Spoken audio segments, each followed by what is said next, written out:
धीमहि धियो यो नः प्रचोदयात्।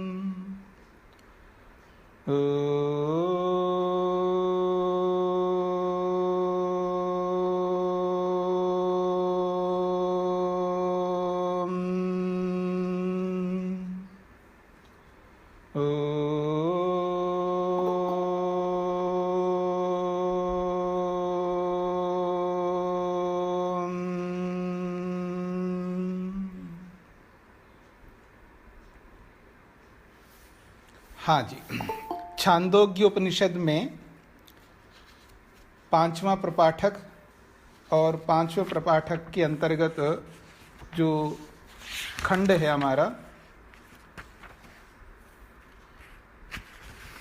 10वां खंड, जी 10वां खंड, 10वां खंड चल रहा है।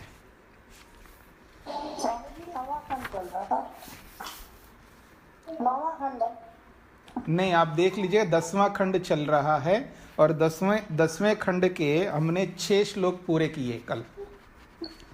अब 7वें श्लोक से प्रारंभ होगा।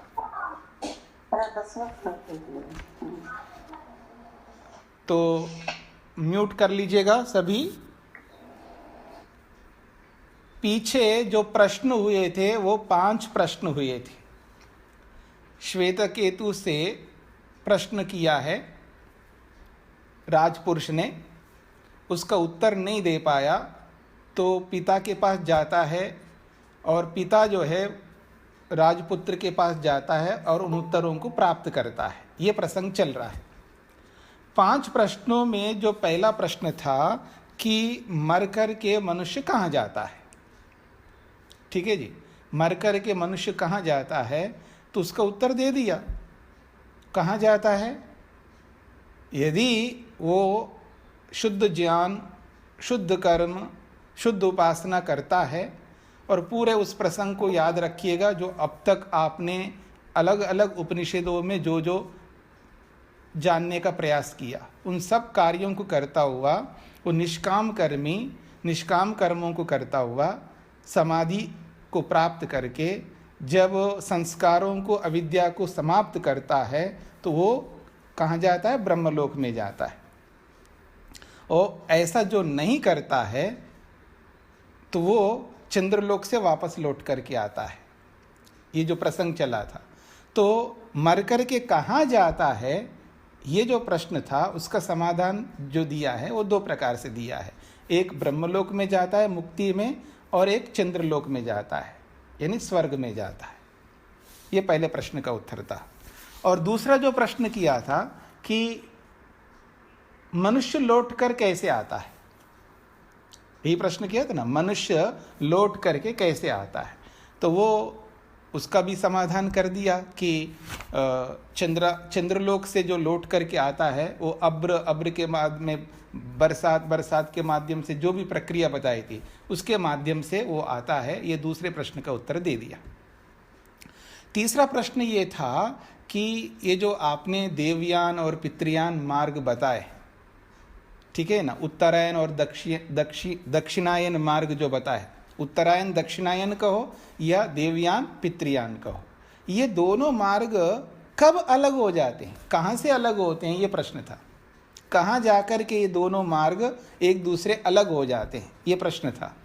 तो उसका समाधान किया था कि जब वो शरीर छोड़ करके जा रहा होता है तो कैसे जा रहा होता है कि वो सबसे पहले किरणों को प्राप्त करता है, फिर वहाँ से दिन को प्राप्त करता है, फिर ऐसे करते करते वो संवत्सर को प्राप्त होता है, फिर विद्युत को प्राप्त होता है, फिर वो ब्रह्मलोक में चला जाता है। लेकिन जो निष्काम कर्मी नहीं है वो भी इसी प्रकार से जा रहा होता है, लेकिन वो संवत्सर को प्राप्त नहीं होता है। मेरी बात को समझने का प्रयत्न कर, वो वर्ष को प्राप्त नहीं होता है, 6 महीने में ही लौट करके वापस आने वाला होता है वो। तो वहीं से ये दोनों मार्ग अलग हो जाते हैं। यानी संवत्सर को दोनों प्राप्त हो जाएंगे, दोनों साथ साथ चल रहे हैं। मतलब वो भी उसी प्रकार से, केवल अंतर इतना है कि एक श्वेत वर्ण में जा रहा है, एक कृष्ण वर्ण में जा रहा है। यानी एक विद्या में जा रहा है और एक अविद्या में जा रहा है। यानी एक देवयान में जा रहा है, एक पितृयान में जा रहा है, एक उत्तरायण में जा रहा है यूं कहिए, या एक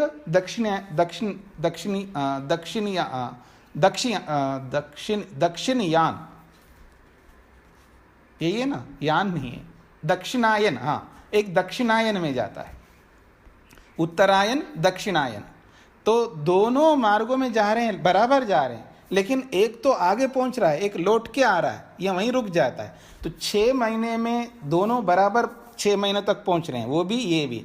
लेकिन 6 महीने के बाद में एक वर्ष को प्राप्त हो रहा है, अब दूसरा वर्ष को नहीं प्राप्त होता, वहीं से दोनों मार्ग अलग हो जाते हैं। ये तीसरे प्रश्न का उत्तर था। और 5वें प्रश्न का जो उत्तर था, जो सबसे पहले दिया था, 5वें प्रश्न, सबसे पहले 5वें प्रश्न का उत्तर दिया था, उसके बाद पहला, फिर उसके बाद दूसरा, उसके बाद तीसरा। तो 5वें प्रश्न जो था कि ये 5वीं आहुति में ये जो जल है, आपा है, ये पुरुष बन करके बोलने लगते हैं, कैसे? तो उसका भी समाधान किया था।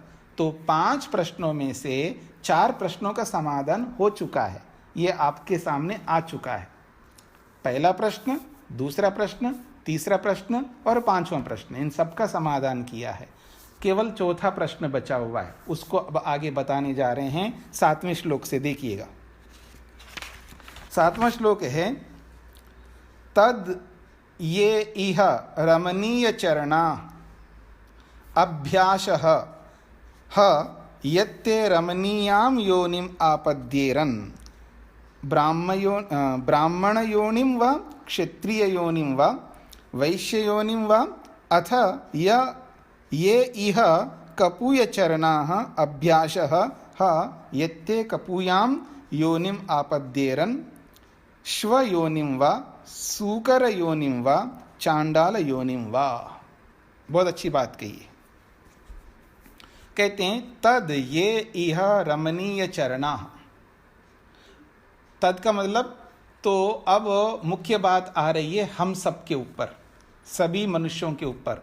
हम क्या चाहते हैं, अपनी चाह को देखिएगा, आपकी या मेरी या सबकी क्या चाह है। अब उस चाह पर निर्भर करेगा कि हम करना क्या चाहते हैं। ये का मतलब जो लोग, इस संसार में, इस मनुष्य शरीर में रहते हुए क्या कर रहे हैं, रमणीय चरणा। रमणीय, रमणीय का मतलब जिसमें रमन किया जाता है, जो आनंद से युक्त किया जाता है, ऐसे चरण कहते हैं यहाँ पर आचरण। जो उत्तम आचरण करने वाले हैं, अर्थात जो पुण्य कर्म करने वाले हैं, अच्छे कर्म करने वाले हैं, जो लोग इस मनुष्य शरीर में रहते हुए वर्तमान जीवन में बहुत अच्छे कर्म कर रहे हैं। अभ्यासः, अभ्यासः कहते हैं शीघ्रता से, तुरंत ही। यदि वो शरीर छोड़ करके जाते हैं तो तुरंत ही उनके लिए ते रमणीयाम योनिम आपद्येरन्, वो भी उत्तम योनि को प्राप्त करेंगे, उत्तम योनि को प्राप्त करेंगे। वो उत्तम योनि कौन सी है, मनुष्य योनि है। और मनुष्य योनि में भी जैसे जैसे उत्तम होंगे तो उसी हिसाब से उनका जन्म होगा। ब्राह्मण योनिम वा, वो ब्राह्मण योनि को प्राप्त करते हैं। या योनि शब्द से ब्राह्मण शरीर को या ब्राह्मणत्व को प्राप्त करेंगे, या जिनका जो माता पिता ब्राह्मण होंगे उनके यहाँ जन्म होगा उनका। तो ब्राह्मण योनि मतलब ब्राह्मणों के यहाँ जन्म प्राप्त करेंगे। अथवा क्षत्रिय योनिम वा, यदि उनके ऐसे कर्म हो जो क्षत्रिय वाले, तो क्षत्रियों के घर में उनका जन्म होगा। वैश्य योनिम वा, उनके ऐसे कर्म हो जो वैश्य के घर में जन्म लेंगे। अथा यह कपूय चरणा, और इसी शरीर में रहते हुए मनुष्य जो है कपूय चरणा, कपूय कहते हैं गंदे, कपूय का अर्थ होता है गंदापन, अनिष्टपन, घिनौनापन, निकृष्टतापन। और चरण आचरण, जो निकृष्ट आचरण करने वाले हैं, गंदा आचरण करने वाले हैं या निम्न आचरण करने वाले हैं, ऐसे जो कपूय चरणा, जो निम्न आचरण करने वाले हैं, वो भी अभ्यास, वो भी शीघ्रता से, जैसे शरीर छूटेगा तो शीघ्र वो भी ते कपूयाम योनिम आपद्येरन, वो भी निकृष्ट योनि को प्राप्त होते हैं। अब वो निकृष्ट योनि क्या होती है उसका थोड़ा सा विवरण किया है। शिव योनिम, कुत्ते के योनि में जाएंगे, शूकर योनिम, सुवर की योनि में जाएंगे, या चांडाल योनिम, अत्यंत घिनौना लगने वाला जो शरीर होता है ना, बहुत घृणित शरीर, उसको चांडाल कहते हैं। अत्यंत घृणित योनि को प्राप्त कर सकते हैं। ये हमारे अपने कर्मों के ऊपर निर्भर करेगा। तो आगे बढ़ते हैं, क्या कहना चाहते हैं। तो ये बोला जा रहा है, अथ एतयोः पथोः न कतरेन चन तानि इमानि क्षुद्रानि सकृत आवर्तीनि भूतानि भवन्ति जायस्व म्रियस्व इति एतत् तृतीयं स्थानं तेन असौ लोको न संपूर्यते तस्मात् जुगुप्सेत तदेव श्लोकः। तो ये जो चौथा प्रश्न है ना, ये चौथा प्रश्न का उत्तर दिया जा रहा है। ये तो हमारे ऊपर निर्भर करता है कि हम लोग कैसे कर्म करना चाहते हैं। चाह तो सभी की अच्छी रहती है, इच्छा तो सबकी अच्छी रहती है कि हमें मुक्ति मिले, हमें स्वर्ग मिले, हमें अच्छे माता पिता मिले, हमें वो मिले, ये मिले। आशा जो है मनुष्य की जन्मसिद्ध अधिकार है, पर उस आशा, उस इच्छा की पूर्ति बिना कर्म से नहीं हो सकती है। तो ये हम पर निर्भर करेगा, हम कैसे कर्म करें। तो कहा जा रहा है कि प्रश्न क्या था, चौथा प्रश्न, ये लोग भरता क्यों नहीं है, मनुष्य लोग भरता क्यों नहीं है। पूरा भर जाना चाहिए लोगों से, लोग ही मनुष्य होने चाहिए, क्योंकि जब आ रहे हैं तो आते जाएंगे, भरता जाएगा। तो कहते हैं नहीं भर सकता। क्यों नहीं भर सकता, उसके लिए बोला जा रहा है, अथ एतयोः पथोः न कतरेन चन तानि इमानि क्षुद्रानि असकृत आवर्तीनि भूतानि भवन्ति। अथ एतयो पथो, ये दो मार्ग है ना, एक है देवयान और एक है पितृयान, उत्तरायण या दक्षिणायन। ये दोनों मार्गों में न कतरेन चन, इन दोनों मार्गों में वो नहीं जाते हैं। न तो देवयान को प्राप्त होते हैं, न पितृयान को प्राप्त होते हैं, न मुक्ति में जाते हैं, न स्वर्ग को प्राप्त होते हैं। कौन मनुष्य, जो कपूय आचरण करने वाले, यानी घृणित कर्म करने वाले, निकृष्ट कर्म करने वाले, निम्न स्तर के कर्म करने वाले, तो वो इन दोनों मार्गों में नहीं जा सकते। कह रहे हैं अथ एतयो पथो न कतरेन चन, कतरेन में किसी एक में भी नहीं जा सकते, किसी एक मार्ग में नहीं जा सकते, चाहे वो देवयान हो या पितृयान हो। तो कह रहे हैं तानी इमानी, और वे ये जो प्राणी हैं, क्षुद्राणी, वो क्षुद्र योनि को प्राप्त होते हैं, निकृष्ट योनि को प्राप्त होते हैं। और वो भी कैसे, असकृत। सकृत कहते हैं एक बार, और असकृत का मतलब है बार बार, अनेक बार। असकृत क्षुद्रानी आवर्तीनी, आवर्तीनी का मतलब बार बार आवृत्त होता रहेगा उनका, बार बार क्षुद्र योनि को, निकृष्ट योनि को बार बार प्राप्त करते रहेंगे। मतलब ऐसे कर्म करते हैं, ऐसे निकृष्ट कर्म करते हैं मनुष्य शरीर में रहते हुए, वो एक बार नहीं, दो बार नहीं, अनेक बार, यूं कह सकता हूं मैं अनगिनत बार, बार बार इन क्षुद्र योनियों में जाते हैं। तो कहते हैं आवर्तीनि भूतानि भवन्ति, ये भूत, ये जो है, ये प्राणी जो है बार बार इन क्षुद्र योनियों में जाते हैं, क्योंकि वो लोग न देवयान में जा सकते हैं न पितृयान में जा सकते हैं। तो ऐसे लोगों के लिए अब ऋषि लोग जो है ना, एक प्रकार से धिक्कार रहे हैं, गाली दे रहे हैं ऐसे मनुष्यों को। जायस्व म्रियस्व, तू जा मर, ऐसे बोलते हैं ना आप में से भी कई लोग का मतलब है, कभी कभी परेशान होकर के कई माताओं को भी सुनाऊं, अपने बच्चों को बोले तू जा तू मर, तू नहीं सुनता है ना, तू जा तू मर जा, ऐसे बोल देते हैं। तो ऐसे ऋषि लोग भी बोल रहे हैं जायस्व म्रियस्व, तू जा तू मर, तू जो कुछ भी कर ले, आपकी बात तो हम सुनने वाले नहीं हैं। तो ऋषि लोग कह रहे हैं जायस्व म्रियस्व, बार बार पैदा हो जाओ और बार बार मरते जाओ इन अलग अलग योनियों में। कुत्ता, गधा, सुअर या कीट पतंग आदि किसी किसी का देखिएगा कुछ चंद मिनटों का ही उसका जीवन होता है, इधर पैदा हो गए उधर मर जाए। जैसे बरसात होती है ना, बरसात में जो कीड़े निकल के आते हैं धरती से, इधर से उधर से, जिनके पंख भी होते हैं, बस यूं उड़ कर क्या है पंख निकल गए पर वो जमीन पर गिर जाते हैं, फिर मर जाते हैं। और कोई कोई तो डायरेक्ट उस दीपक में, उस लाइट में आकर के मर जाते हैं। तो कितने ऐसे प्राणी हैं तो तुरंत इधर पैदा हो जाते हैं उधर मर जाते हैं, फिर मर जाते हैं फिर पैदा होते हैं। तो ऐसे सब आत्माओं के लिए कहा जा रहा है जायस्व म्रियस्व, तू जा तू मर। इसी प्रकार न्याय दर्शन में भी महर्षि वात्स्यायन ने थोड़ा सा, ये तो संक्षेप है और वहाँ थोड़ा और विस्तार से इन्हीं बातों को दोहराया उन्होंने।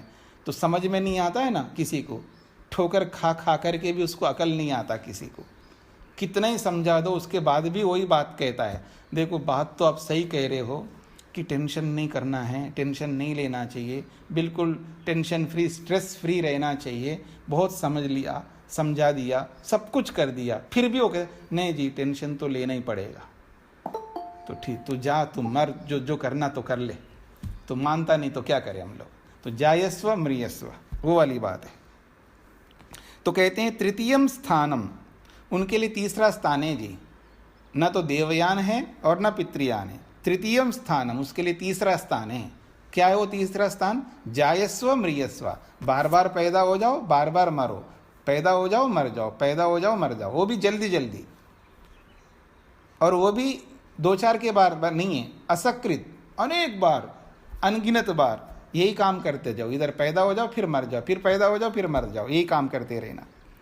तो इसलिए ये मरते हैं फिर पैदा हो जाते हैं, फिर मरते हैं फिर पैदा हो जाते हैं। तो जब पैदा होकर के हमेशा रहते नहीं हैं, मर कर के हमेशा मरे नहीं रहते हैं, आ रहे जा रहे हैं आ रहे जा रहे हैं, तो लोग कैसे पूरा होगा भाई? कहीं लोगों को बेचते जा रहे हो आप किसी कमरे में तो कमरा भर जाएगा, पर आप भेज भी रहे हो और निकाल भी रहे हो, भेज भी रहे हो निकाल रहे हो। एक ओर से इन किया, एक ओर से आउट भी लगा के रखा आपने, इन और आउट लगा रखा आपने, प्रवेश द्वार भी रखा है और निष्कास द्वार भी रख दिया आपने। तो दोनों द्वार है, तो इधर से आ रहे उधर से जा रहे हैं, आ रहे जा रहे हैं, तो भरेगा कैसे लोग? इसलिए लोग संसार नहीं भरता, न मुक्ति भरती है वहाँ पर, न इधर संसार भरता है। दोनों जगह जो है ना हमेशा स्थानीय स्थान रहेगा। यहाँ कितने लोग आ सकते हैं, मुक्ति में कितने लोग जा सकते हैं, वह भरेंगे नहीं। न मुक्ति भरती है न संसार भरता है, इसी वजह से नहीं भरता है, क्योंकि आना जाना लगा रहता है। इसलिए कह रहे हैं तेन असौ लोको न संपूर्यते, इसी कारण से ये जो लोक है, जो संसार है, ये जो धरती है, ये इसलिए नहीं भरता है। तस्मात् जुगुप्सेता तदेव, जुगुप्सेता इसलिए उससे घृणा कर लो, ये बार बार मरना, बार बार उत्पन्न होना, उससे थोड़ा घृणा कर लो, इस जंजाल में नहीं पड़ना। क्योंकि बार बार मरो, चंद मिनटों में मर जाओ, फिर पैदा हो जाओ, चंद मिनटों में फिर मर जाओ, एक दिन जी करके मर जाओ, 2 दिन जी करके मर जाओ, 1 सप्ताह जी करके मर जाओ, 1 महीना जी करके मर जाओ, 1 साल जी करके मर जाओ, 10 साल जी करके मर जाओ। क्या जीवन है ये? मनुष्य भी पैदा हो गया, पैदा होते ही 2-4 दिन में मर रहा है, कोई 1 महीने में मर रहा है, कोई 3 महीने में मर रहा है, कोई 6 महीने में, कोई 1 साल में, कोई 10 साल में, कोई 20 साल में, कोई 50 साल में, फिर पैदा हो रहा है, फिर मर रहा है। इससे जुगुप्सा करो, यानी इससे दूर रहो, इस बार बार जन्म मरण के चक्र से दूर रहो। इसी के लिए कहा तस्मात् जुगुप्सेता, उससे जुगुप्सा करो, यानी उससे घृणा करो, उसको दूर कर दो अपने से, उस जंजाल में नहीं पड़ना है, ये कहना चाहते। तो ये चौथा प्रश्न का उत्तर दिया है। तो इस प्रकार से पहला, सबसे पहले 5वें प्रश्न का उत्तर दिया, उसके बाद दूसरे का, फिर तीसरे का, अब चौथे का दे दिया। इस प्रकार से 5 प्रश्नों का उत्तर हो गया है। आगे बढ़ते हैं। स्तेनो हिरण्यस्य सुराम पिबंच गुरुतल्पम आवसन ब्रह्महा च एते पतन्ति चत्वारः पंचमश्च पंचमश्च आचरम तई इति। पंचमः आचरन, अच्छा, पंचमः आचरन तई इति। तो कहते हैं ऐसे लोगों से बचे रहना चाहिए और ऐसे लोगों के संपर्क से, उनके संगति से, उनके मित्रता से भी दूर रहना चाहिए। एक तो कहा हिरण्यस्य स्तेनः, जो सोने को चुराने वाला हो। सोना तो एक उपलक्षण है, यानी उत्तम उत्तम पदार्थों को जो चुराता हो, ऐसे लोगों के संग में नहीं रहना चाहिए, ऐसे लोगों से दूर रहना चाहिए। हिरण्यस्य स्तेनः, हिरण्य यानी उत्तम उत्तम पदार्थों को चुराने वालों से दूर रहना चाहिए। सुराम पिबन, जो मद्यपान करने वाले होते हैं उनसे दूर रहना चाहिए। फिर कहा गुरु तल्पम आवसन, गुरु के आसन पर जो बैठना चाहता है व्यक्ति, स्वयं गुरु नहीं बना है लेकिन गुरु के आसन पर बैठना चाहता है, गुरु की गद्दी पे बैठना चाहता है, गुरु को हटा करके गुरु की गद्दी पे बैठना चाहता है। तो ये बात कही जा रही है, गुरु तल्पम आवसन, यानी गुरु का जो स्थान होता है उस स्थान पर विद्यार्थी को नहीं बैठना चाहिए। ये मुख्य बात है। अगली बात है ब्रह्महा, जो ब्रह्म हत्या करने वाला है। ब्रह्म हत्या का मतलब है, यहाँ पर बहुत विस्तृत शब्द है ब्रह्म हत्या। ब्रह्म कहते हैं वेद को, जो वेद की निंदा करता है वो भी बहुत बड़ा पाप है, और जो ईश्वर की निंदा करता है, नास्तिक बन जाता, वो भी बहुत बड़ा पाप होता है। और ब्रह्म का अर्थ होता है ब्रह्मचर्य, रजवीर की रक्षा होती है, उसका भी जो स्खलन करता है, जो उसका पालन नहीं करता है, वो भी बहुत बड़ा पाप माना जाता है। ऐसे बहुत सारे अर्थ निकलते हैं ब्रह्महा का मतलब, यानी ब्रह्म हत्यारे, जो ब्राह्मण को मारता है उसको भी ब्रह्महा कहते हैं। जो वेद की निंदा करता है, वेद का आचरण नहीं करता है, ईश्वर की निंदा करता है, नास्तिक बन करके जीता है, ऐसे बहुत सारे अर्थ हैं ब्रह्महा का। म्यूट नहीं करते हैं आप लोग जी।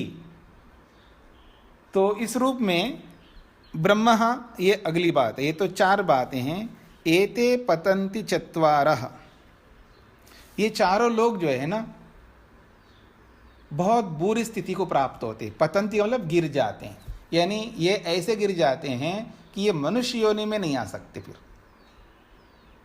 ये बहुत बड़े पाप गिनाए हैं कि ऐसा कर्म करने वाले पतंति गिर जाते हैं, ये मनुष्य योनि को प्राप्त नहीं कर सकते।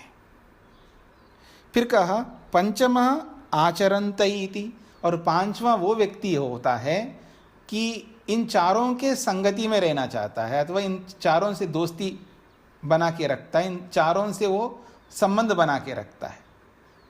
एक तो ये क्रियाएं नहीं करनी है, हम इन क्रियाओं को नहीं करते हैं, लेकिन उनकी संगति में रहते हैं, तो भी वही दोष उनको लगेगा। याद रखना, खुद नहीं करना और जो करने वालों को आप जो है प्रश्रय दे रहे हो, उसकी संगति में जाकर के रह रहे हो, इसका मतलब है उसकी क्रिया को आप अच्छा मान रहे हैं। इसलिए इन चारों आचरणों को करने वालों की संगति में नहीं रहना चाहिए, बात कही जा रही है। ये 9वां श्लोक पूरा हो गया। 10वां श्लोक है अतः या एतान एवं पंचाग्नीन वेद न सह तै अपि आचरन् पाप्मना लिप्यते शुद्धः पूतः पुण्यलोकः भवन्ति य एवं वेद य एवं वेद। कहा जा रहा है अतः या एतान एवं पंचाग्नीन वेद। अब इन सारी बातों को बोलने के बाद निश्चित रूप से ये बात कही जा रही है, जो कोई भी व्यक्ति एतान एवं पंचाग्निन, ये 5 अग्नियों को जो जिस रूप में बताए गए था अभी पीछे, इन 5 अग्नियों को इस रूप में वेद जानता है।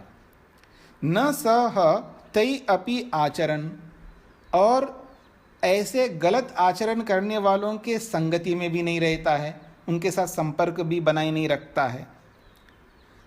कहा जा रहा है पापमना न लिप्यते, फिर ऐसा व्यक्ति पाप से लिप्त नहीं हो सकता। जो इन 4 प्रकार के दोषों से बचा रहता है, इन 4 प्रकार के दोषों से युक्त जिन लोगों के द्वारा ये क्रियाएं की जा रही है, इन 4 चीज़ों को लेकर के, उनकी संगति में भी वो नहीं रहता है, उनसे संबंध नहीं रखता है, वो पाप से लिप्त नहीं होता है, यानी उत्तम आचरण करता रहेगा, पुण्य कर्म करता जाएगा। फिर वो शुद्ध होकर के, पूतः पवित्र होकर के पुण्यलोकः भवति, वो पुण्यलोक को प्राप्त होता है, यानी स्वर्ग को प्राप्त होता है। यह एवं वेद, जो कोई भी व्यक्ति इन बातों को इस तरह जान करके अपने आचरण को उत्तम रखता है, फिर वो पुण्यलोक को ही प्राप्त होता है। ये खंड समाप्ति की बात हुई। तो इस प्रकार से 10वां खंड आपका पूरा हो गया है।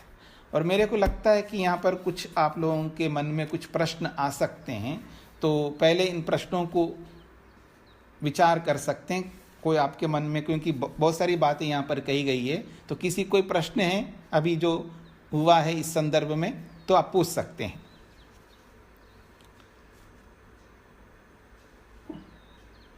नमस्ते स्वामी जी। जी, आचरण के बारे में आपने कहा कि जो गुरु के प्लेस में बैठना चाहते हैं उससे दूर रहे। जी, इसका मतलब क्या हुआ स्वामी जी, like in the current situation? इसका मतलब ये होता है कि जैसे मान लीजिएगा जिस स्थान पर मैं बैठ कर के पढ़ा रहा हूँ और मैं अपने रूम में नहीं है, और कोई विद्यार्थी आकर के मेरे सीट पर बैठ जाए, ऐसा नहीं करना चाहिए। इसका एक अभिप्राय है। दूसरा ये है कि गुरु का स्थान ले ले, बिना विद्या प्राप्त किए ही वो स्वयं गुरु बन जाए। ऐसे बहुत सारे लोग करते हैं आजकल, जिनसे थोड़ा बहुत पढ़ लेते हैं, उसके बाद पढ़ना बंद कर देते हैं और स्वयं गुरु बन जाते हैं। ऐसा भी नहीं करना चाहिए। और जी, और कोई मेरे बिस्तर में आकर के लेट जाए, मान लीजिएगा मेरा बेडिंग जहाँ पर है वहाँ आकर के कोई विद्यार्थी आकर के उस पर लेट जाए, तो उसको ऐसा नहीं करना चाहिए। ये ऐसा इसका अभिप्राय है। जो मेरे द्वारा जो प्रयोग की जाने वाली जो भी वस्तु है, चाहे बैठने का है, चाहे खाने का है, या लेटने का है, जो भी मैं प्रयोग करता हूँ, ऐसे जो भी अध्यापक जन जो भी प्रयोग करते हैं जिन वस्तुओं का, उन वस्तुओं का प्रयोग, उन क्रियाओं को विद्यार्थी ना करे, वो अपने दायरे में रहे, अपने अनुशासन में रहे। ये इसका अभिप्राय है। जी, ओके स्वामी जी। और एक क्वेश्चन है स्वामी जी। अगर आपने कहा ना कि जैन जिस आश्रम में होता है, लाइक ब्राह्मण क्षत्रिय वैश्य के घर में होता है, वो कर्मों से होता है जी। तो मैंने देखा कि मैं तो वैश्य के घर में पैदा हुई हूँ, तो मैं अपने फ्रेंड्स को देखूंगी ना, तो वो ब्राह्मण के घर में पैदा हुए हैं, और उनके जो लाइक लक्षण है वो लाइक कैसे रहते हैं। थोड़े लोग उनको कुछ पहली बार उनको कुछ आते नहीं, कुछ भी आता नहीं है, और दूसरी बात वो पीते हैं, खाते हैं, मांस खाते हैं, पूरा अंडा खाते हैं, वो सब खाते हैं वो लोग जी। तो क्या ये कि वो पैदा तो अच्छे घर में हुए हैं, लाइक मतलब व्हेन कंपेयर टू वैश्य ब्राह्मण अपने का उच्च घर वाले होते हैं, तो वो तो अच्छे घर में है, मगर वो उनके कैरेक्टर तो अच्छे नहीं है। तो वो कैसे हुआ कि कैसे हम ये सोच लें कि वो कर्म अच्छे करें इसलिए उनको ब्राह्मण घर मिला, और मैंने कुछ अच्छे नहीं काम किए इसलिए मुझे वैश्य घर मिला। ऐसा मतलब मैं तो आज पूरे लाइक आर्य समाज में ही पैदा हुई और पूरा उनको वही देख रही हूँ, वही पढ़ रही हूँ, वही सुन रही हूँ, तो ऐसा कैसे समझे? हाँ, ऐसा है कि आज जो चल रही है व्यवस्था, ये ब्राह्मण क्षत्रिय वैश्य शूद्र वर्ण व्यवस्था नहीं चल रही है ना वर्तमान में। आज वर्तमान में कोई वर्ण व्यवस्था नहीं चल रही है, तो अब वो व्यवस्था ही नहीं है। तो इस दृष्टि से कि कोई ब्राह्मण के घर में जन्म हुआ तो वो ब्राह्मण कर्म से ब्राह्मण नहीं होगा, वो कर्म से ब्राह्मण नहीं होगा। वो तो जो जातिवादी को लेकर के जो चल रहे हैं उसी दृष्टि से वो ब्राह्मण है, उसी दृष्टि से वैश्य हैं, उसी दृष्टि से क्षत्रिय है, उसी दृष्टि से बाकी सब है। यहाँ बात हो रही है अगर कोई ब्राह्मण का कर्म करता है। देखिए, ब्राह्मण के मुख्य रूप से 6 कर्म होते हैं। पहला है यज्ञ करना कराना, ठीक है, और पढ़ना पढ़ाना, और दान देना और दान लेना, ये जो 6 कर्म है ना, ये मुख्य रूप से ब्राह्मण के। तो ये 6 कर्म अगर जो कोई व्यक्ति कर रहा होता है उसी को ब्राह्मण कहेंगे ना। आप कहाँ जन्म ले रहे हैं कोई मैटर नहीं करता है, मैटर तो ये करता है कि आज आप क्या कर्म कर रहे हैं। यदि ब्राह्मण के कर्म कर रहे हैं तो ही ब्राह्मण होंगे ना। यदि कोई क्षत्रिय का कर्म करता है तो क्षत्रिय है, यदि कोई वैश्य का कर्म करता है तो वो वैश्य है। अब ब्राह्मण के यहाँ यानी जाति को मानने वाले के रूप में चलेंगे तो कोई ब्राह्मण के घर में पैदा हुआ, अर्थात जो जाति को मानने वाला जो परिवार है उसके यहाँ जन्म हुआ उसका, तो वो तो अंडा भी खा सकता है, नॉनवेज जो भी करता है, तो ब्राह्मण थोड़ा है वो। पहली बात तो ब्राह्मण ही नहीं है, क्योंकि जाति से कोई ब्राह्मण नहीं होता है ना, जन्म से कोई ब्राह्मण नहीं होता है। हाँ, कर्म से यदि कोई ब्राह्मण है, कर्म से, और उसके यहाँ जो जन्म हुआ है वो ब्राह्मण पुत्र है, ना कि ब्राह्मण है वो। मेरी बात को समझने का प्रयत्न करना श्वेता जी। अगर कोई कर्म से ब्राह्मण है, मान लीजिएगा, कर्म से का मतलब है वो यज्ञ करता और कराता है, पढ़ता और पढ़ाता है, और दान देता और दान लेता है, इन 6 कर्मों को वो कर रहा है, और ऐसे व्यक्ति के घर में कोई बच्चा पैदा हुआ है तो वो ब्राह्मण पुत्र कहलाएगा, ना कि ब्राह्मण। अब वो पढ़ करके लिख करके वो भी वैसा करेगा तो ब्राह्मण होगा।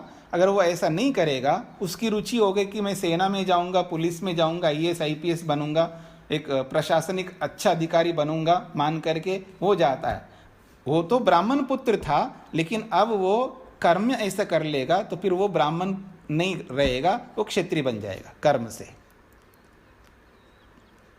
वो क्षत्रिय बन गया। अब उस घर में नहीं जा सकता, वो घर में जाएगा भी नहीं, क्योंकि विचार भेद जहाँ होते हैं ना, वहाँ एक जगह रह नहीं सकते,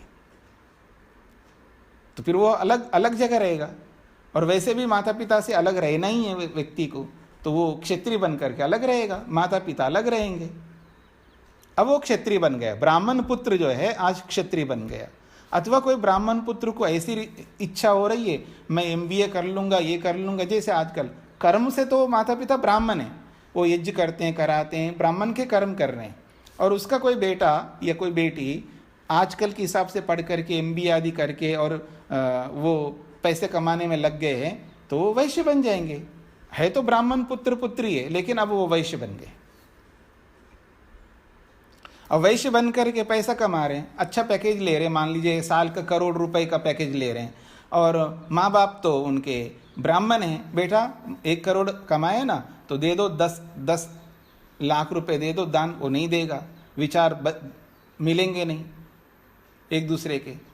वो तो ब्राह्मण का तो बहुत बड़ा दिल होता है, देवत्व उसके जीवन में विराजमान है, त्याग उसके जीवन में विराजमान है। वो क्षत्रिय, वो वैश्य बन गया, वो ऐसा नहीं कर सकता जैसे माँ बाप कह रहे हैं, तो विचार तो मिलेंगे नहीं, तो दूर ही रहेंगे, और दूर ही रहना चाहिए। और याद रखना, आप में से भी बहुत सारे लोग हैं, जितने माता पिता जितना बच्चों से दूर रहेंगे ना, उतना ज़्यादा प्रेम मिलेगा आपको। पास में रहेंगे तो प्रेम घटेगा, दूर रह करके ज़्यादा प्रेम लिया करो। जिनके कर्तव्य पूरे हो गए उनकी बात हो रही है।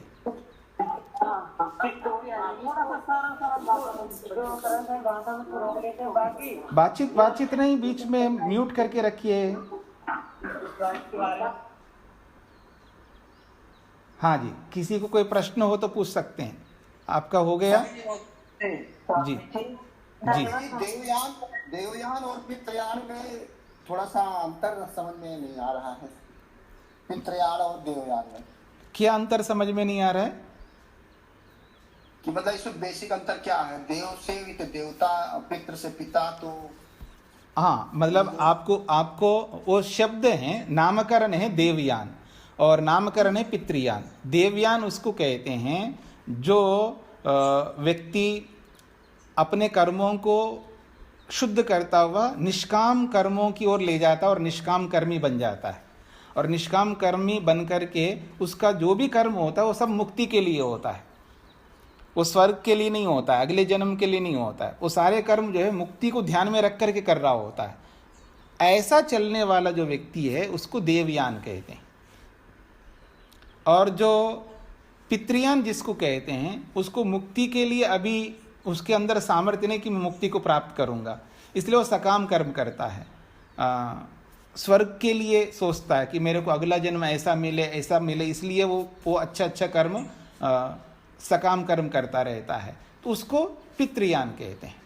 तो ये मतलब हमारे कर्मों के आधार पर हमारा जो मार्ग है वो निश्चित होता है। मेरा मार्ग है कि मुक्ति की ओर जाना, अब उस मुक्ति की ओर जाने वाले मार्ग का कोई नाम देना चाहिए ना। जैसे किसी सड़क पे आप जाते हैं, रोड पे जाते हैं, उस रोड का एक नाम दिया जाता है, ऐसे ही मैं मुक्ति के मार्ग में चल रहा हूँ, उस मार्ग का क्या नाम दिया जाना चाहिए? तो देवयान मार्ग दिया जाना चाहिए। इसलिए देवयान मार्ग इसलिए दिया है कि देवत्व उसके अंदर है, त्याग की भावना अधिक है उसके अंदर, इसलिए वो उस मार्ग का नाम देवयान रखा है। और पितृयान में ये है कि वो स्वर्ग की चाह रखता है, वो पितरों को देखना चाहता है, तो स्वर्ग में जाएगा तभी पितरों को देखेगा वो, तो इसलिए उसका नाम पितृयान दे दिया है। जी धन्यवाद स्वामी जी। जो अभी आपने बोला कि जो कुछ थोड़ा सा पढ़ लेते हैं और फिर वो पढ़ाना शुरू कर देते हैं, तो वो ठीक नहीं कि गुरु का स्थान ले लिया। और अभी आपने ये भी बोला कि जो वेद या शास्त्र पढ़ते हैं और पढ़ाते हैं, तो अगर हमने थोड़ा सा पढ़ा फिर हम पढ़ाएं कैसे? हाँ, आप दोनों को समझ गए आपके प्रश्न को, उसका समाधान समझ लीजिएगा। मेरा ये कहना नहीं था, पहले से ही मैं शुरू से करता आ रहा हूँ, पढ़ो और पढ़ाते रहो। जितना आज का दिन आज का पढ़ा और आज का ही आप पढ़ा रहे हैं, तो आप अध्यापक बन करके थोड़ा पढ़ा रहे हैं। इसको कहते हैं श्रवण और उसके बाद मनन। ये मनन के अंदर आता है, ये स्वाध्याय काल के अंतर्गत आता है। तो आप विद्यार्थी रहोगे, भले पढ़ाते रहो, विद्यार्थी रहोगे, आप अध्यापक नहीं होंगे। मुख्य कर्म आपका विद्यार्थी का है, प्रधान कर्म क्या है आपका? विद्या प्राप्त करने का। जब तक आपकी विद्या पूरी नहीं होती है तब तक आप विद्यार्थी रहोगे, आप अध्यापक नहीं कहलाओगे। आपको कोई डिग्री नहीं दिया है ये अध्यापक है, आपको कोई उपाधि नहीं मिली है ये अध्यापक है, आप विद्यार्थी रहोगे, भले पढ़ा रहे हो, विद्यार्थी रहोगे आप। जैसे अब आप गूगल मीट पर पढ़ा रहे हो, ऐसे हम गूगल मीट पर अगर हमने मान लो कठोपनिषद पढ़ा और वो गूगल मीट पर पढ़ाना शुरू किया, जी जी, तो सही होगा ये? फिर आप गूगल मीट से पढ़ाओ या सामने बैठ करके पढ़ाओ, उसमें कोई अंतर नहीं आ रहा है। लेकिन मैं पढ़ करके पढ़ा रही हूँ, तो ये स्वाध्याय कर रहे हैं आप मुख्य रूप से अध्यापक बन करके थोड़ा पढ़ा रहे हैं। ये तो पढ़ने पढ़ाने से विद्या आती इसलिए पढ़ा रहे हो, आप घोषित रूप में अध्यापक नहीं है ना। आपको उपाधि नहीं मिले ना कि आप अध्यापक कहलाएंगे, ये तो उपाधि मिलती है ना, आचार्य की उपाधि मिलती है, वो उपाधि तो आपको मिली नहीं है। जी आचार्य जी। जब तक आपको उपाधि नहीं मिलती है, जब तक आप घोषित नहीं होते, हाँ जी आपकी विद्या हो गई है, अब आप पढ़ा सकते हैं, अब आप अध्यापक कहलाएंगे, तब आप अध्यापक बन जाएंगे, उससे पहले नहीं। जी स्वामी जी, धन्यवाद। जी जी। जैसे आजकल कॉलेजों में भी, यूनिवर्सिटीज में भी जो सीनियर्स होते हैं, जूनियर्स को पढ़ाते हैं, वो लेक्चरर थोड़ा कहलाते हैं, वो विद्यार्थी कहलाते हैं, बस एक दूसरे को हेल्प कर रहे हैं, सहयोग कर रहे हैं। जी किसी ने स्क्रीन को चेंज कर दिया, स्क्रीन चेंज मत करिएगा, मेरे को लोग दिख नहीं रहे। हाँ हाँ जी, और किसी कोई प्रश्न तो नहीं है? जी जैसे पतंग जो होते हैं बारिश वाले, जी, और जन्म लेते हैं मर जाते, जन्म लेते हैं मर जाते, तो बस ये अपनी योनि काट रहे हैं, इनको कोई तकलीफ नहीं हो? देखिए तकलीफ तो सभी को होती है, पर वो उस तकलीफ को बता नहीं सकते ना वो लोग। हाँ, तकलीफ तो सभी को होती है, दुख तो सभी को होता है। जैसे कुत्ता है, वो भले ही आपके घर में एसी कमरे में रह रहा है, आजकल कुत्तों के होटल्स होते हैं, उनके लिए खाना भी आप बनाने की ज़रूरत ही नहीं पड़ रहा, आजकल रेडीमेड है, रेडी टू ईट वाली बात हो गई है कि उनके लिए भी एडवर्टाइजमेंट आते हैं, कुत्तों का खाना कहाँ से आप प्राप्त कर सकते हैं। मॉल में जाओ और सुपरमार्केट में जाओ, वहाँ से उनका खाना ले आओ, आपको बनाने की कोई ज़रूरत ही नहीं है, वह निकालो और उसको डालो, आप वो खाता रहेगा कुत्ता। तो वो अच्छे ढंग से रह रहा, फिर भी उसके लिए दुख है, पर वो अपने दुख को बता नहीं सकता ना कुत्ता। उसको आप दोगे तो खाना खाएगा, नहीं दोगे तो नहीं खाएगा, वो स्वतंत्र नहीं है ना, उसको जहाँ रहने के लिए बोलोगे वहीं रहेगा। मनुष्य ऐसा नहीं है, मनुष्य को कुछ ना मिले फिर भी वो स्वतंत्र है। जितना मनुष्य योनि में मनुष्य को सुख मिलता है, वो सुख जो है उसकी स्वतंत्रता के कारण से। तो इसलिए मैं एक बात कहा करता हूं, स्वतंत्रता से जितना सुख मिलता है उतना सुख परतंत्रता में कभी नहीं मिल सकता। चाहे वो कुत्ता हो, गधा हो, सुअर हो या बंदर हो, चाहे वो कैसे भी रहे, उसको नहीं मिल सकता क्योंकि वो परतंत्र है। जी नमस्ते स्वामी जी। जी मेरे 2-3 प्रश्न बनते हैं, श्लोक 8, श्लोक 9 और 10 जी कक्षा के। जी तो श्लोक 8 में ये प्रश्न जिज्ञासा है कि स्वर्गलोक और मुक्ति को प्राप्त नहीं करते जो निंदित कर्म करते हैं, जो घृणित कर्म करते हैं। तो संसार में कई सारे मनुष्य से हमारा व्यवहार चलता है तो जन्म मरण के चक्कर में फंसे रहते हैं। हम ऐसे कैसे मनुष्य को पहचाने कि जो अभी स्वर्गलोक की स्थिति में है? अच्छा अच्छा ये आपके श्लोक के अनुसार। जी दूसरा प्रश्न कर दो या बाद में कहूँ? नहीं, पहले एक का समाधान कर लेते हैं कि ठीक है। एक ऐसा परिवार है जो अध्यापक हैं, पति पत्नी दोनों अध्यापक अध्यापिका हैं और अपनी बच्चों को अपने ढंग से उनको अच्छी शिक्षा दे रहे हैं और वो भी अच्छा पढ़ा रहे हैं और वो भी अच्छे पढ़ रहे हैं बच्चे, और ठीक ठाक से सारे साधन उनके पास में विराजमान हैं, खाने पीने आने जाने के लिए जो भी बेसिक नीड है उनके पास अच्छी तरह उनके पास हैं। तो स्वर्ग में ही है ना, स्वर्ग में ही उनका वो स्वर्ग है उनका। स्वर्ग का मतलब ये नहीं होता है कि अंबानी जिन साधनों का प्रयोग करता है, टाटा बिरला या और भी जो लोग जिस तरह का साधनों का प्रयोग करते हैं तो ही उनका वो स्वर्ग है। मैंने पहले भी अनेक बार बोला था आपको मतलब सबके लिए कि साधनों का होना अलग बात है और उन साधनों का सदुपयोग करना अलग बात है। और साधनों का सदुपयोग तो धार्मिक व्यक्ति ही करता है, जिसके पास धर्म है वो ही साधनों का प्रयोग करता है। और सूखी रोटी खाता हुआ भी वो अभ्युदय सुख होता है, ये भी बोला था मैंने। सूखी रोटी खा रहा है, उसके पास उतनी व्यवस्था है और लेकिन वो सूखी रोटी धर्मपूर्वक कर रहा है, लीगली प्राप्त कर रहा है। और एक व्यक्ति परांठा खा रहा है, वो भी लीगली प्राप्त कर रहा है, धर्मपूर्वक प्राप्त कर रहा है। तो वो परांठा भी स्वर्ग है और सूखी रोटी भी स्वर्ग है।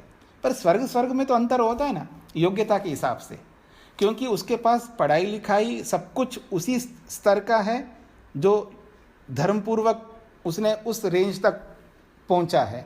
और एक के पास उतनी बुद्धि नहीं है और उतने साधन नहीं है, उतना वैसा परिवेश नहीं मिला है, लेकिन वो भी धर्मपूर्वक ही उस सूखी रोटी को प्राप्त कर रहा है।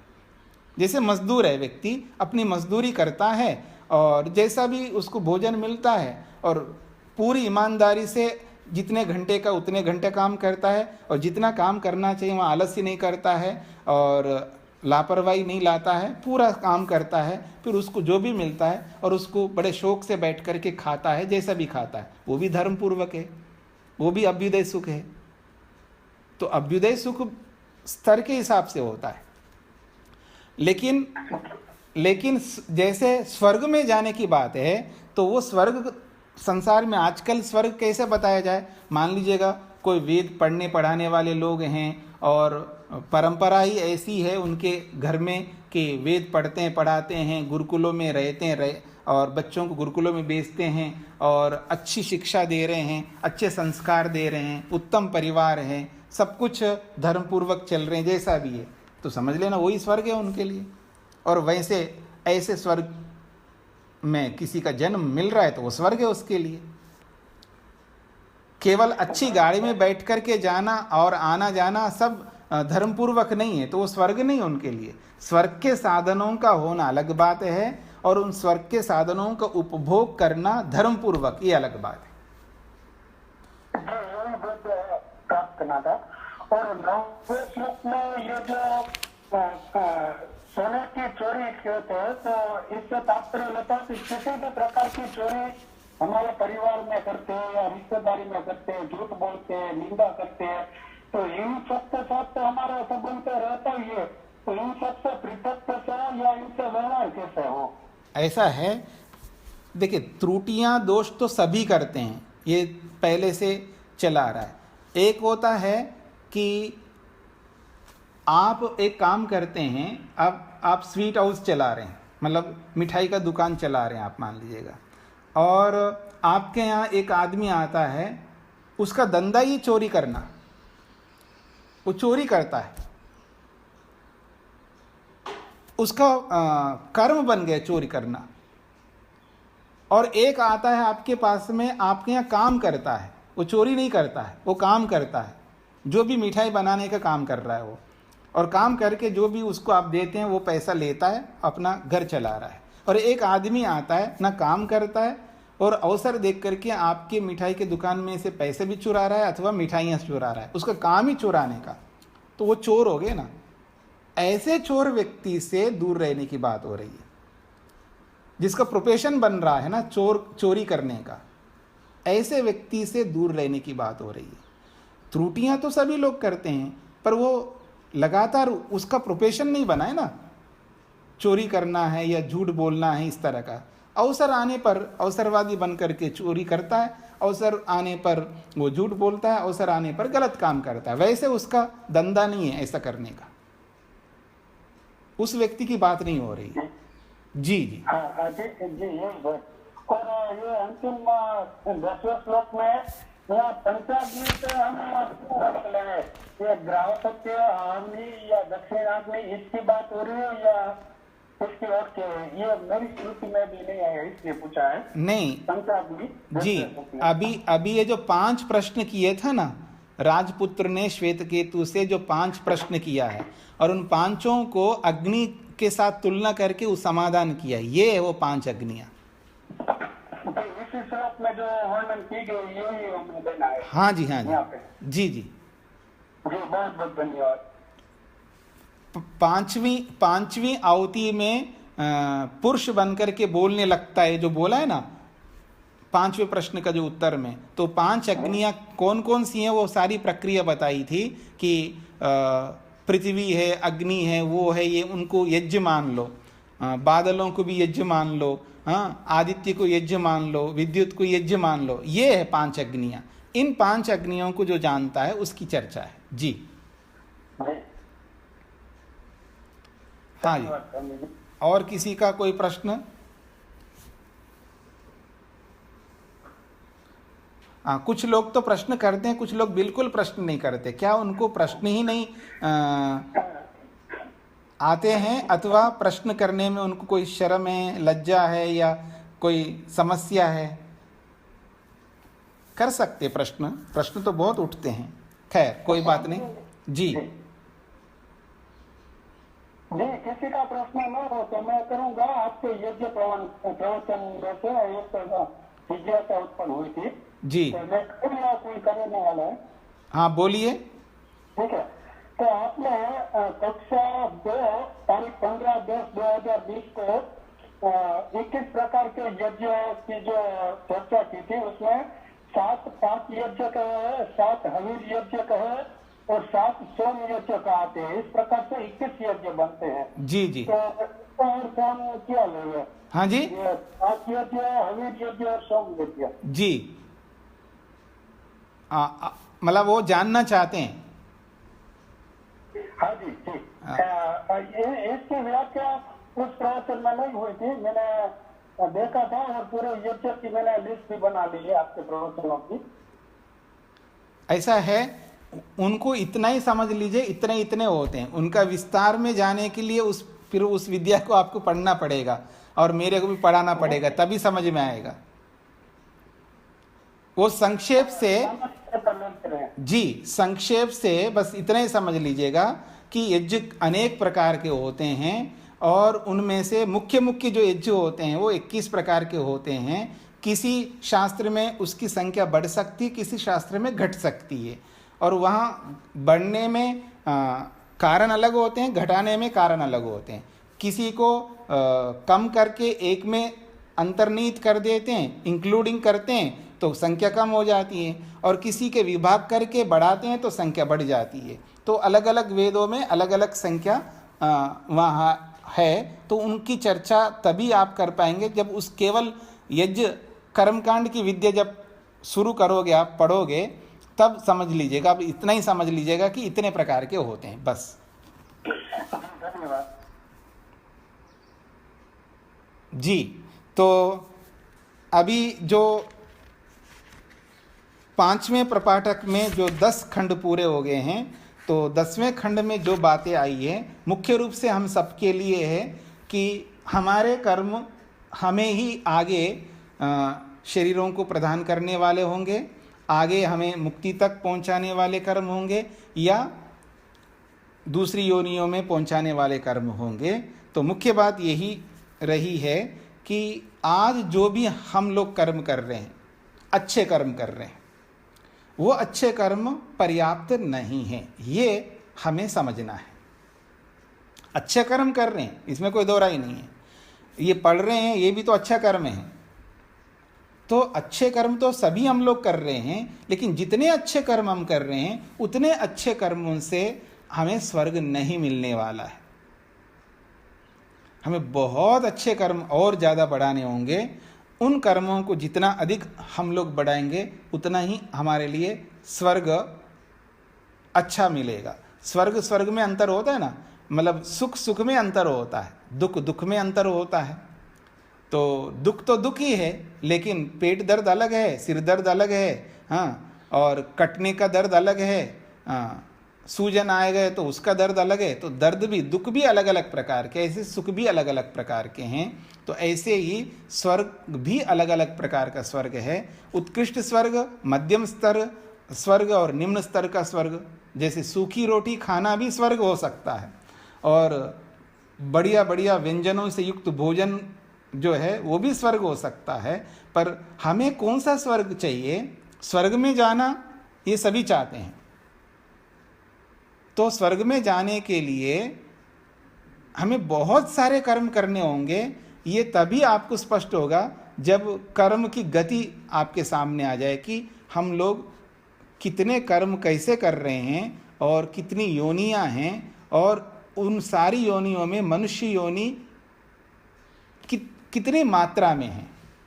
जब ये अंतर जब पता लग जाएगा तब आपको समझ में आ जाएगा कि हमारे जो पुण्य कर्म हो रहे हैं ये बहुत कर्म कम हो रहे हैं, हमें बहुत अधिक बढ़ाने होंगे, तब जाकर के हमें स्वर्ग मिलेगा, अथवा यूं कहूँ मनुष्य योनि मिले।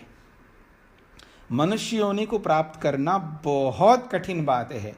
मुक्ति तो छोड़ दीजिएगा, थोड़ी देर के लिए मुक्ति को भूल जाइएगा, मुक्ति तो मिलने वाली नहीं अभी।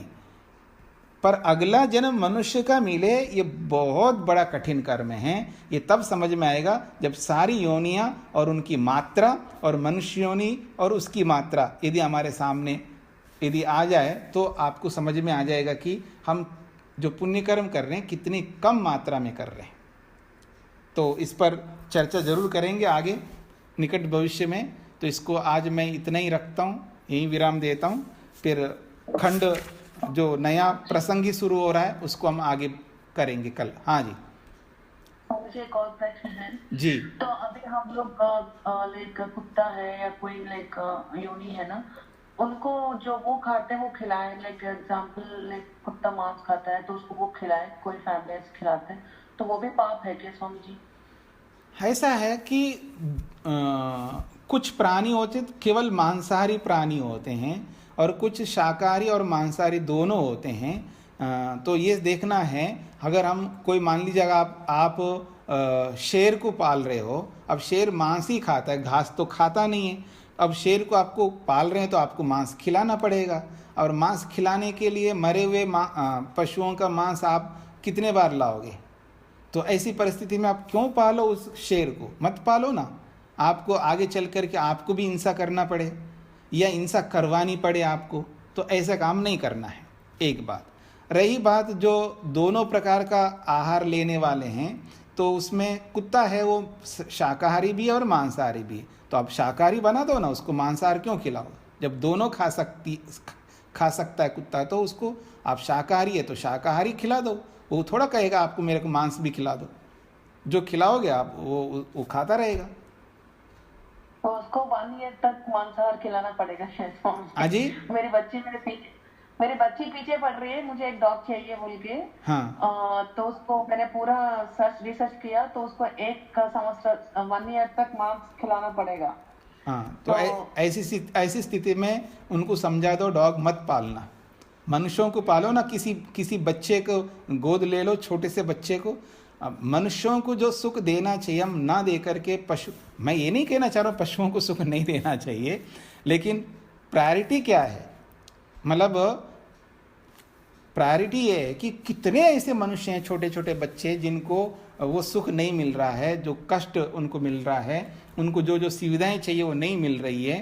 तो हमारे छोटे छोटे बच्चे, जो हमारे बच्चे हैं, उनको ये भी प्रेरित हमको करना पड़ता है कि उन बच्चों के लिए भी आपको कुछ करना चाहिए।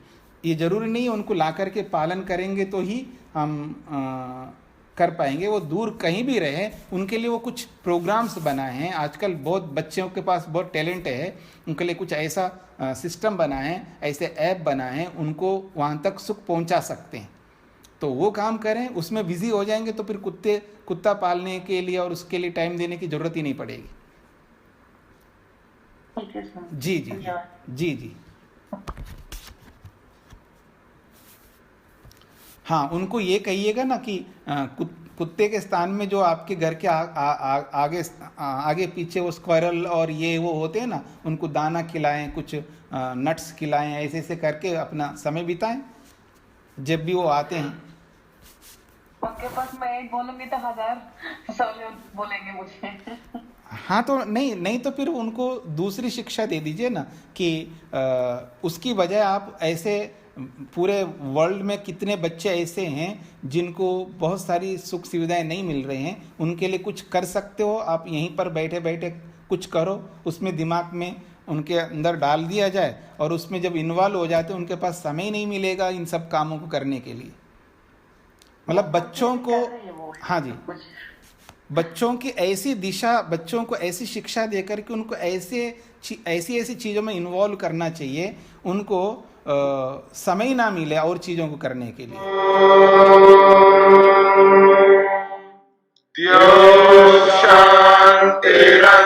शान्तिरन्तरिक्षं शान्तिः पृथिवी शान्तिरापः शान्तिरोषधयः शान्तिः वनस्पतयः शान्तिर्विश्वे देवाः शान्तिर्ब्रह्म शान्तिः सर्वं शान्तिः शान्तिरेव शान्ति क्षमा शान्तिरेधि ॐ शान्ति शान्ति शान्ति।